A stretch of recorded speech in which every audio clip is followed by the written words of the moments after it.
firman Tuhan pada pagi hari yang indah ini, yaitu dengan topik mengikut Tuhan dengan sungguh-sungguh. Dan ini memang satu keharusan bagi setiap anak-anak Tuhan. Tidak ada dalam firman Tuhan yang mengizinkan kita mengikut Tuhan dengan separuh hati. Jadi memang seharusnya kita harus mengikut Tuhan dengan sungguh-sungguh, dengan segenap hati, dengan segenap jiwa, dengan kekuatanku, ku sembah Kau Tuhan, ku ikut Kau Tuhan. Saudara, kalau kita mau mengikut Tuhan dengan sungguh-sungguh, kita harus mematuhi seluruh firman Tuhan. Kita tidak bisa mengambil sebahagian saja. Apa yang kita suka kita ambil, kita terima. Apa yang kita senangi kita terima, kita pakai. Tetapi apa yang tidak kita senangi kita tinggalkan. Firman Tuhan adalah makanan rohani bagi kita.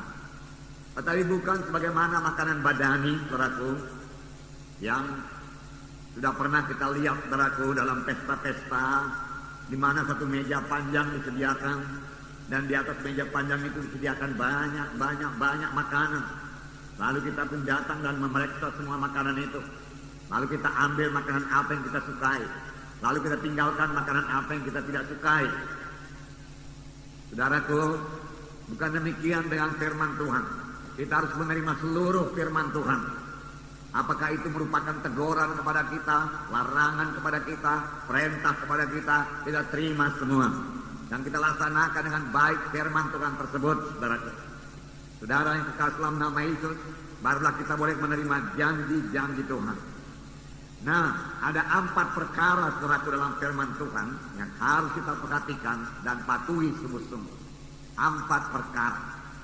Yang pertama, saudaraku, yaitu janji-janji Tuhan, janji-janji Allah. Alkitab berisi banyak janji-janji Tuhan. Kalau Coyonggi berkata sekitar 33.000 janji Tuhan. Ada hamba Tuhan yang lain berkata hanya 7.000 atau 9.000 janji Tuhan. Puji Tuhan, walau 7.000, walau 9.000 itu cukup banyak. Apalagi kalau 33.000, itu membuat saya bersuka cita. Dan saudara bersuka cita tentunya dengan janji-janji Tuhan yang begini banyak. Puji Tuhan, buat kita bersuka cita. Tetapi firman Tuhan bukan hanya berisi janji-janji Tuhan saja. Firman Tuhan juga berisi perintah-perintah Tuhan yang harus kita laksanakan, harus kita patuhi. Perintah-perintah Tuhan. Kalau firman Tuhan berkata lakukan ini, kita harus melakukannya. Berbuat begini, kita harus berbuat. Karena itu perintah Tuhan. Kemudian ada lagi larangan-larangan Tuhan. Jadi dilarang menyembah berhala. Ya, itu harus kita patuhi. Ya. Dilarang mencuri, harus kita patuhi. Firman Tuhan berkata, jangan kamu mencuri, jangan menyembah berhala. Dan banyak larangan-larangan yang harus kita patuhi. Yang keempat, saudaraku, yaitu peringatan-peringatan Allah. Peringatan-peringatan Allah juga perlu kita perhatikan dan kita patuhi. Karena kalau kita tidak perhatikan larangan-larangan Tuhan dan kita melanggar larangan Tuhan, maka bayarannya sangat mahal, saudaraku.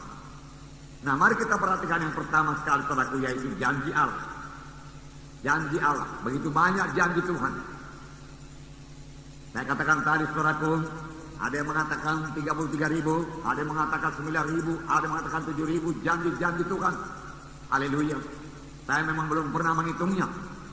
Kalau saudara sudah menghitungnya, saudara mengetahuinya, saudara. Tetapi saya yakin janji-janji Tuhan ini begitu indah bagi anak-anaknya. Dan janji Tuhan ini membuat kita bersuka cita. Dan kalau Tuhan yang berjanji, Tuhan mau menggenapinya. Tuhan tidak berjanji kosong.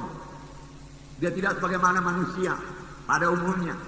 Banyak manusia berjanji tapi tidak menepati janjinya. Tetapi kalau Tuhan berjanji, dia pasti menepati janjinya. Walaupun janjinya itu kadang-kadang begitu besar menurut pikiran kita, begitu hebat, begitu luar biasa. Tapi kalau Tuhan sudah menjanjikannya, Tuhan menggenapinya. Dan tidak ada yang mustahil bagi Tuhan, saudara. Yang perlu kita perhatikan, supaya doa kita dijawab Tuhan, saudara. Cuma masih banyak doa yang belum dijawab Tuhan. Padahal saudaraku yang berdoa itu berkata, apa yang saya doakan ini adalah janji Tuhan. Tetapi mengapa belum genap dalam hidup kita? Ada saya dengar anak-anak Tuhan yang berdoa dengan begitu baik, begitu lancar. Dan dia mengutip banyak firman Tuhan, tetapi tidak jaya dalam hidupnya. Di manakah kesalahannya ini? Apakah yang perlu kita perhatikan? Yang pertama sekali, saudaraku, kita perlu memperhatikan kepada siapakah janji Tuhan itu diberikan. Apakah kita termasuk di dalamnya apa tidak? Kalau kita tidak termasuk dalam janji Tuhan tersebut, maka janji itu tidak akan bisa kita minta. Kita minta pun tidak akan genap. Misalnya saya berkata kepada saudara, siapa di antara saudara yang berumur 50 tahun ke atas, saya mau memberikan sebuah Alkitab kepada saudara. Tidak semua saudara akan menerima Alkitab. Mengapa? Karena tidak semua saudara berumur 50 tahun ke atas. Siapakah yang dapat menerima Alkitab tersebut? Hanya yang berumur 50 tahun ke atas. Jadi terbatas. Demikian perjanjian yang diberikan Tuhan. Dalam keempat Injil kita melihat, saudara, bahwasanya kalau Tuhan berjanji, Tuhan tujukan kepada siapa janji itu.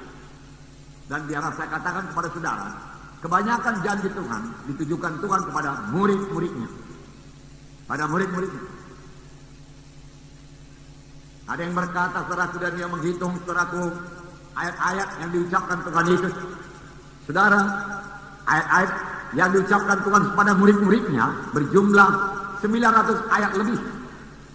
Dan ayat-ayat yang diucapkan Tuhan kepada orang lain pada umumnya, misalnya orang Farisi, Saduki, saudaraku, dan yang lain-lain, kurang daripada 900 ayat. Jadi Tuhan Yesus lebih banyak bicara kepada murid-muridnya daripada kepada orang luar. Ini juga satu pelajaran kepada kita. Kalau saudara pemimpin SKS, wakil sektor atau wilayah, nah saudara mau memuridkan saudaraku, anggota saudara, maka saudara perlu banyak bicara dengan dia. Sama sebagaimana Yesus, banyak bersama-sama dengan murid-muridnya dan banyak mengajar murid-muridnya. Bahkan Tuhan lebih banyak bicara kepada murid-muridnya daripada kepada orang luar. Tidak heran semua murid-muridnya jadi berhasil berarti menyampaikan maksud Tuhan dalam hidupnya. Demikian juga kita. Kalau kita mau memuridkan orang lain, kita harus, saudaraku, memberi banyak waktu kita, saudaraku, kepada murid kita tersebut, saudaraku. Dan banyak berbicara kepada mereka, saudaraku. Nah, ini adalah sistem magang, saudaraku, yang sudah kita pelajari. Haleluya, saudaraku. Nah, saudaraku yang kasih dalam nama Yesus, kepada siapakah janji Tuhan tersebut? Perlu kita perhatikan. Kalau memang kepada saudara, maka janji Tuhan itu akan genap bagi saudara. Saya katakan tadi Tuhan Yesus banyak bicara kepada murid-muridnya. Siapakah murid Yesus? Cara berkata, Tuhan Yesus memilih 12 murid. Betul. Tetapi sampai sekarang ini masih banyak murid-murid Tuhan Yesus. Apakah kita semua murid? Seharusnya kita semua menjadi murid. Karena perintah Tuhan berkata, kabarkan Injil, jadikanlah sekalian bangsa muridku. Tujuannya yaitu menjadi murid. Tujuannya bukan sekedar selamat saja. Tujuannya bukan sekedar keberkatan saja. Tujuannya bukan sekedar sembuh saja. Tujuannya bukan sekedar jadi orang Kristen saja. Tetapi tujuannya, saudaraku, yaitu menjadi murid. Menjadi murid. Haleluya. Bagaimana kamu menjadi murid? Matius 16 ayat 24. Saya membacakan kepada saudara. Matius 16 ayat 24. Ada dua perkara yang perlu kita perhatikan kalau kita mau menjadi murid. Lalu Yesus berkata kepada murid-muridnya, setiap orang yang mau mengikut aku, ia harus menyangkal dirinya, memikul salibnya, dan mengikut aku. Saudara, di sini ada dua perkara, yaitu menyangkal diri dan memikul salib. Menyangkal diri dan memikul salib. Setiap orang yang mau menjadi murid Yesus perlu menyangkal dirinya dan memikul salibnya. Dalam Lukas 14 ayat 27 ini diulangi lagi supaya lebih tegas. Lukas 14 ayat 27 saya membacakan pada saudara. Barang siapa tidak memikul salibnya dan mengikut aku, ia tidak dapat menjadi muridku. Nah, barang siapa tidak memikul salibnya dan mengikut Yesus, ia tidak dapat menjadi muridku. Tidak dapat menjadi muridku. Kalau firman Tuhan berkata tidak dapat, itu berarti tidak dapat. Dua perkara harus kita genapkan kalau kita mau menjadi murid Yesus. Menyangkal diri, mengangkat salib. Menyangkal diri, mengangkat salib. Kalau kamu tidak menyangkal diri dan tidak mengangkat salib, kamu tidak dapat menjadi muridku. Dua perkara.